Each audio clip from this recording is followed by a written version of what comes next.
What's going on, everybody? Welcome to a Saturday edition of On Texas Football. I'm CJ Vogel, joined by Bobby Burton today. And we know it's the off season because we're talking about some SEC rankings, a little look ahead to what's going to be on the field for the Texas Longhorns in the SEC conference for the first time.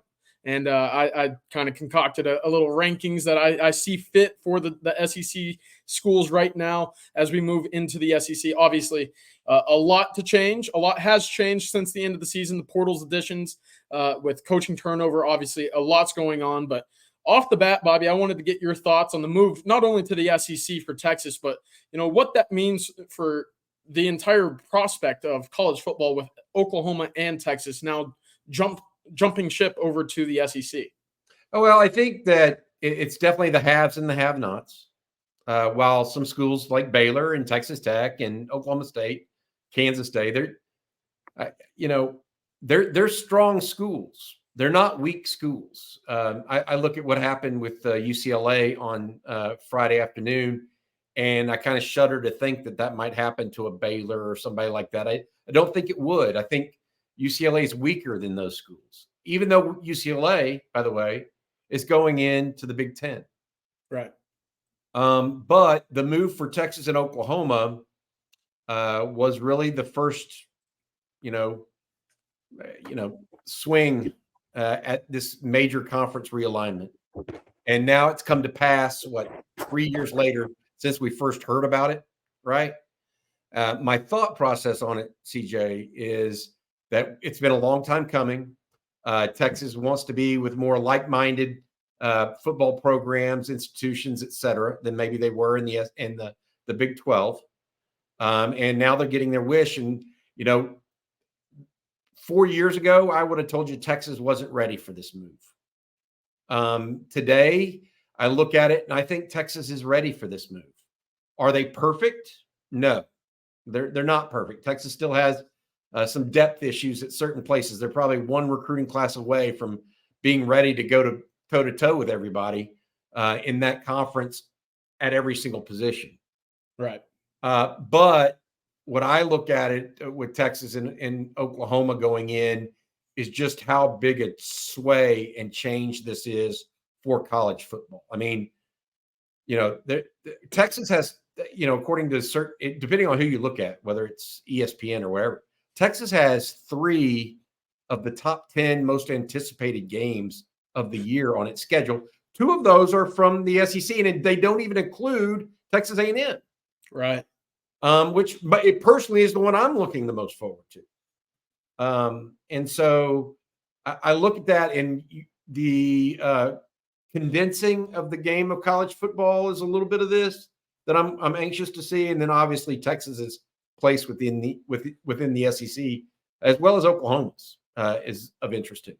No, 100%. I liked what you said. Probably, 3 or 4 years ago, Texas wouldn't have been ready for the move to the SEC, not only on the field, but, you look at the additions to, Bevo Boulevard, the South End Zone completion. There's been a lot of adjustments made to the Texas football program that doesn't necessarily, that you see on the field every Saturday. So I obviously tip of the cap to Chris Del Conte and his crew for getting Texas SEC ready, if you will. But looking ahead, and this is where the fun begins, Bobby, because we kind of get to, theorize and draw some, really fun, conclusions from what we've seen already in the portal. But I kind of came up with a top 4 or 5 group of contenders. And over the past, however many years, you've seen Georgia have their run. It's obviously seen Alabama in the mix for the SEC title just about every year. LSU's had a run or 2. But aside from that, there's not necessarily been a lot of outside noise in the SEC. Auburn's had a run every now and then. But with the 12-team playoff this year, I'm looking at the SEC in the sense that, you could see 4 or 5, potentially 6 playoff contenders right now. And I think you start at the top with Georgia, go on down to Texas. Who in this group, I mean, are you really thinking could be playoff worthy at the end of the day and starting the season off as the biggest threats to Texas in the SEC? Well, I think definitely starting off, the biggest threats are Georgia and Ole Miss. Yeah. I think Ole Miss did particularly well in the portal. Yes, they lost Keyshawn Judkins, but they've got running backs. Mm-hmm. So running backs aren't going to be a big deal. They've got their quarterback coming back. They've got their play caller coming back. And then they did really, really well in the portal. Tyler Barron, defensive end that's an edge guy, was a Right. starter at Tennessee. They added to their defensive group. They already had dudes on offense. I think they added to their defensive side of the ball. So I think Ole Miss, and they finished in the top. They finished top 10 last year. Yep. So I think that you're putting them at 3. I think in that group of Texas, Georgia, and them. I think that's fair. I do think Georgia is the favorite. Mm-hmm. I think that's fair. The other ones that you just look at them. The SEC always has a team or two that kind of comes out of nowhere. Right. You don't expect to be among no one expected Missouri this year to be in the top 10 at the end of the year. No one really expected Ole Miss. Ole Miss was on a little bit of a run, but so they weren't as big a surprise. I do think Alabama's going to take a step back. And I say that even knowing that Jalen Milroe is coming back. I just don't know that his style of quarterbacking plays into Kalen DeBoer's style of quarterbacking. Yeah, right. That's a question. And so that doesn't feel right to me. The other ones that I would say, Missouri, but they lost so much on defense. They lose like a defensive lineman and Ennis Rakestraw, the cornerback who could slip into the first round is what I'm hearing. The other one I would say is LSU. LSU, and then of all the rest, I mean, I don't see Auburn, Kentucky, Florida, South Carolina, Mississippi State, Arkansas, or Vanderbilt having a chance to really contest in the conference. A&M could if everything falls right. If Connor Wegman doesn't get injured, if Mike Elko gets things pieced together, they have the talent. Nobody says A&M's untalented. That's for sure. Even with 40 additions from the portal and the high school ranks, there's still a good core of guys on that roster that can play right away. Especially on defense, on the front, right? And their offensive line was injured the last couple of years. I mean, they've got guys on both fronts. They've got skill guys, okay? Even losing Evan Stewart. I mean, Reuben Owens is a good player. Amari Daniels is a good player. Yeah. Le'Veon Moss, good player. They've got plenty of receivers. I mean, Jimbo did a good job using NIL. Let's be clear. He used NIL, even though he said he didn't know what it was. Accumulating talent. And that talent now are juniors and seniors. That's the issue with their roster. It's top heavy. Right. With juniors and seniors. It doesn't have the freshman sophomore group. So that's not a bad problem if you're looking for a one-year hit. And that may be what A&M's looking at right now. Yeah, we've talked about it in the past, the importance of winning early for Mike Elko at A&M, obviously with Texas's momentum and additions to the SEC, kind of establishing that foothold in the conference. But, Bobby, I wanted to go back because I think that group, I'm pretty set on the top 5. I think any combination of those 5, you'll see moving into the SEC to begin the year and throughout the duration. I think that group of 5 with Missouri and Alabama wrapping up Ole Miss, Texas, and Georgia in the top 5. I think that's kind of where you'll see, the true contenders fall. But I wanted to get your thoughts because Oklahoma's having a first-year quarterback. Tennessee will have a first-year quarterback. Who knows where Auburn will go? They have some really talented freshman wide receivers coming in. Hugh Freeze is kind of on that bump right now to say, he's kind of have to win right now if you're Hugh Freeze, especially with Alabama opening up from Nick Saban, A&M, Mike Elko. I mean, of those teams, do you see anybody that could really make that kind of surprise jump, as you mentioned earlier, or is it kind of a run of the mill, kind of middle of the group kind of year right now for the SEC? I would say that LSU could, if Nussmeier is the quarterback and really the guy. He's not as dynamic, obviously, as Jaden Daniels won the Heisman. Don't get me wrong. That's not what I'm trying to say. But LSU has skill guys. They always do. They always will. Yes, they're going to lose several to the NFL, but they do that each and every year, and new guys show up. Replenish, absolutely. Yes, no doubt. So that's just so I think from a skill point, that's one of them. The question I have is whether or not Brian Kelly can get over the hump with this group, because the problem they've had is they've beaten up bad teams and then not beaten up the good teams. Right. And so that would be my initial thought. They would be one. I'm really interested. So one of the things that was unsaid this year with Eli Drinkwitz at Missouri, okay, everybody talks about his offensive coaching and the quarterback Cook that I think is really good, by the way. Not great, but really good. He's a gamer. Yeah. Yeah, really good. A good college quarterback. Will play in the pros, so he's good. Is how he's now running on empty a little bit on all of the guys, CJ, that Barry Odom, the former Missouri coach, recruited on defense. That group is now running thin. Right. That's a good point. And they hung in there with Georgia, not because of their offense, but because of their defense. Right. That was an ugly game. Yes, but they hung in there because of their defense. Absolutely. And they're going to take a step back in that regard. I believe. How much so? I don't know. They also lost their defensive coordinator. Yeah. LSU, Blake Baker. OU, though, OU's interesting. I'm not, and Tennessee. I'm not a big believer in either of their quarterbacks.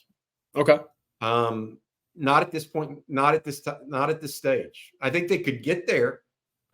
But not, and I do think Tennessee's quarterback, by the way, has talent that is as good as anybody in the country, CJ. Okay. I worry about, I don't know that Jackson Arnold is as talented as those guys. I don't see that. I think Jackson Arnold and I say this in a positive way and in as a limited way. I see Jackson Arnold a lot like I saw Sam Ehlinger. Very a winner, hard-nosed, plays to the whistle, never gives up, but not necessarily a starting NFL quarterback. Okay. Yeah. And that's, people will debate me on that, but that's kind of where I see that. So what does that mean for them? It probably means they're going to lose four or five games, maybe more. Yeah, especially with a brand new offensive line replacing all five starters. New offensive coordinator. New offensive coordinator, new defensive coordinator, although Venables has, his fingerprints on the defense. Obviously, that's a lot of turnover going into a new conference where you don't know the tendencies of a lot of your opponents now. I did want to stick with the Texas schedule because moving into the SEC, there are a lot of new opponents. And obviously you get the shiny teams coming in. You got Georgia at home. You get to play Florida as well. But there's some interesting teams. And I think there's a couple teams that we haven't talked a whole lot about, one being Kentucky. And I don't necessarily have them too high on this list, but, they do bring in Brock Vandagrift, a former five-star quarterback from Georgia. They added Jamori Macklin out of North Texas to go with Berrien Brown. That's a pretty solid 1-2 punch for your receiving core. They made some noise on the defense. Jamon Dumas-Johnson, the linebacker out of Georgia with 24 career starts. So there's pieces there. And I think we've seen with Mark Stoops, they're going to be a tough team to beat, tough team to blow out. It doesn't happen very often for Kentucky. And so with Texas, getting Kentucky on the schedule, do you see that as a possibility, especially with them splitting Arkansas and A&M at the end of the year? Is that maybe, we're 250 days away from this game, but is that a game to potentially worry about for you? Or do you think essentially a trap game? Yes, for lack of better words. The answer is yes, it is, because Arkansas, you go to Arkansas, come home, and then you're playing A&M the next day. You don't think you're going to work a little bit extra on A&M? Yeah. It's not going to be top of my, it is. Okay. So we can, yell and scream all we want. That will be a focal point more than 7 days out from the game. Furthermore, I think to your point, CJ, Mark Stoops' teams play tough. Mm-hmm. They play a hard-nosed brand of ball. And so if you can't beat them down the field, they're going to try to beat you in the box. Yeah. And Berrien Brown, the wide receiver there, can beat anybody. I mean, it doesn't matter how good your cornerback is. Berrien Brown is as good. He's a top 10 potential pick. He's that good. I'm not saying he will be, but he's that good. Now, I don't know about Brock Vandagrift, the transfer as well, either. Of course. And so I think that a lot of their success will be predicated on what they've been successful doing, and that's playing good defense and trying to score in the 20s on offense against the SEC teams. And so can Texas score 30 or high 20s against them? That'll ultimately probably define and who wins that game. Yeah, I think that's a good point. I wanted to go a little rapid fire with you, Bobby, just, because this is the fun of the hypothetical, off-season talk that we have.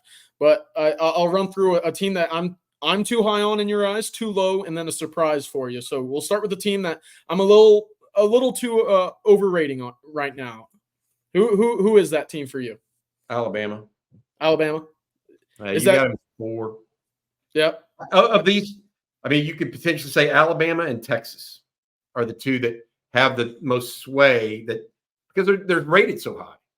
Right. Now, if Texas was rated 3, I wouldn't say that, right? But you've got them 2. Alabama's rated 4. I think they could be 7 or 8. They could take a real step back. Now, you didn't mention Ole Miss there. What's the differentiator between Ole Miss, Texas, and Alabama in your eyes? Is there a big one? Is it Quinn? Ole Miss uses less than Texas, and so they've got more of their core back, in my opinion. I don't necessarily think their high-end guys are as good as Texas, but I don't see them as having a big hole up the middle of the defense right now. Especially with Walter Nolan coming in. Right, to replenish, right? Yep. They've got a quarterback. I don't think he's as good as Quinn, but he's good. He's an NFL guy. Mm-hmm. And so I just think they don't lose as much to the NFL, and they want to let them. Yeah, I think that's a good pick. I like it. Now I'll flip it on you. So the team that I'm way too low on, and I think you're going to go with LSU because I find it very challenging to replace and have a better year than what you had when you had the 109th rated defense, albeit they did replace their entire defensive staff, and you lose the guy that really masked everything up and put a Band-Aid on it with your Heisman winning quarterback, Jaden Daniels. So I'm low on them. I'm not necessarily ready to say that they're going to be contending. Brian Kelly's obviously a good coach and has had great turnarounds in the past, but that's my team where I think you might go, and that's my justification beforehand. But I want to hear it from you. Who am I way too low on 200 days out from kickoff? Well, Mississippi State's not going to finish 14th out of 16 teams. They're going to have Blake Shapen as quarterback. I don't think Blake Shapen's great, right? But I think he's a serviceable player, and will be a good player for them. I think Jeff Levy's got a good offensive system. And what people don't appreciate is that Mississippi State has good talent on the lines of scrimmage, and always has. It's been putting all the pieces together. So I think they're a top, and I say that, and I don't think they're a top 5 team in the SEC. Right. I think they're a top 10, 11. I think LSU needs to be thought of higher, especially if they get the replacement of those guys that I think they will. I'm not as high on Auburn as you are, and they're at 10 in your ranking. Yeah. So it's not like Florida. Florida is another team. A&M is a team that I can see finishing higher if things caught. A lot of the thing about the SEC, and I said this, these guys catch fire. CJ, you just don't know. I mean, they're all talented. Like Florida's going to have 6 guys on the defensive line that are going to be NFL players. Okay. They piece together an offense that can score 25 points a game. They didn't have that this year. It's a different story. Right. No, I'm with you. I think those are good picks. And then final question here. We'll wrap it up with this one, but I think it's a fair question. A lot of these teams that Texas has on their schedule for 24 in their initial season in the SEC, at least in my perspective, obviously you're looking at the rankings, they're not in that upper tier. They're not in that upper half. Is this, would you say this is a favorable season for Texas in their first year with the teams that they get to play? Obviously, Georgia coming at home.